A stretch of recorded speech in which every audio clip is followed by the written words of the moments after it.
الحمد للہ والصلاة والسلام علی رسول اللہ اما بعد۔ امام بخاری کہتے ہیں کہ ہمیں بیان کیا اسماعیل نے، وہ کہتے ہیں ہمیں بیان کیا ہمارے بھائی نے سلیمان سے، وہ شریک بن عبداللہ بن ابی نمیرہ سے،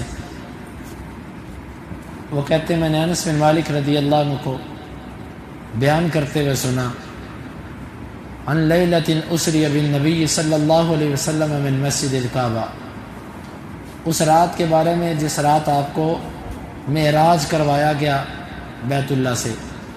جاءہ ثلاثۃ نفر، آپ کے پاس 3 افراد آئے، قبل ان یوحیٰ الیہ، اس سے پہلے کہ آپ کی طرف وحی کی جاتی، وہو نائم فی مسجد الحرام، آپ مسجد حرام میں سوئے ہوئے تھے۔ فقال اولہم ایہم ہوا، ان 3 فرشتوں میں سے ایک کہنے لگا کون ہے وہ بندہ؟ فقال اوسطہم، کیا ہے وہ بندہ؟ قال اوسطہم، ان میں سے دوسرے نے کہا، درمیان والے نے کہا، ہوا خیرہم، وہ ان میں سے سب سے بہترین انسان ہے۔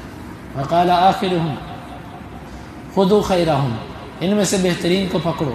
فکانت تلک، پس وہ یہ تھا۔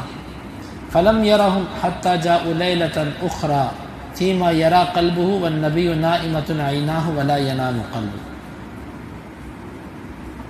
پس نہیں دیکھا ان کو یہاں تک کہ وہ ایک اور رات میں آئے، اس کے مطابق جس کو آپ کا دل دیکھتا تھا۔ آپ صلی اللہ علیہ وسلم کی آنکھ سوتی تھی اور آپ کا دل نہیں سوتا تھا۔ وَكَذَلِكَ الْأَنْبِيَاءُ تَنَامُ أَعْيُنُهُمْ وَلَا تَنَامُ قُلُوبُهُمْ، اسی طرح آپ کی آنکھیں سوتی تھیں اور آپ انبیاء کی آنکھیں سوتی ہیں، ان کے دل نہیں سوتے۔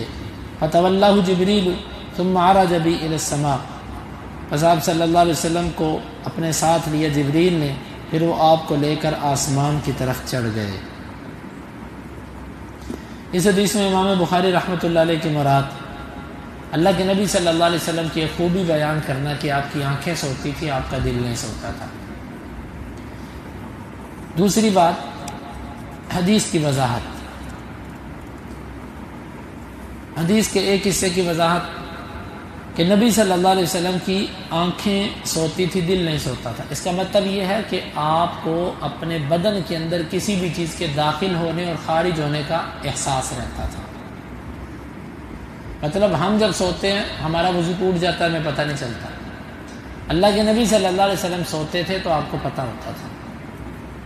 اسی طرح دوسرا اس کا مطلب یہ ہے، دل کا سونا غفلت ہوتی ہے، غفلت والا حصہ اللہ نے اپنے نبی سے ویسے نکال دیا تھا، اور اسی لیے آپ کا خواب بھی وحی ہوتا تھا۔ جو خواب بھی دیکھا وہ اللہ کی طرف سے وحی ہوتا تھا، کیونکہ دل غافل نہیں ہوتا آپ کا۔ شیطانی خواب، غلط خواب آپ کو آ نہیں سکتا، کیونکہ غافل نہیں ہے بندہ۔ جب بندہ غافل ہوتا تو پھر اس کے ساتھ یہ ہوتا ہے۔ اس کا بعض اہل علم نے مطلب یہ کیا کہ آپ کو وقت کا بھی پتہ چلتا رہتا تھا، وقت کتنا گزر گیا اور کتنا نہیں گزرا۔ لیکن اس پر اشکال یہ آتا ہے کہ جب آپ خیبر کے غزوہ سے واپس آ رہے تھے تو فجر کے وقت آپ سو گئے اور آپ نے بلال سے کہا کہ رات کو پہرا دو، لیکن بلال بھی سو گئے اور آپ بھی سو گئے۔ سورج نے آپ کو اٹھایا، آپ کا تو دل نہیں سوتا، تو آپ کو اس وقت پتہ کیوں نہ چلا؟ تو اس کا جواب اہل علم نے کئی اس کے جوابات دیے ہیں۔ ان میں سے ایک جواب تو یہ ہے کہ اللہ کے نبی کو وقت کا ادراک نہیں ہوتا، بس بدن سے تعلق رکھنے والی کیفیت کا اندازہ ہوتا ہے، کیا چیز داخل ہوئی، کیا نکلی، کیا بدن پر بیت رہی ہے۔ وہ کہتے ہیں اس کا یہ مطلب ہے، لیکن اللہ بہتر جانتا ہے۔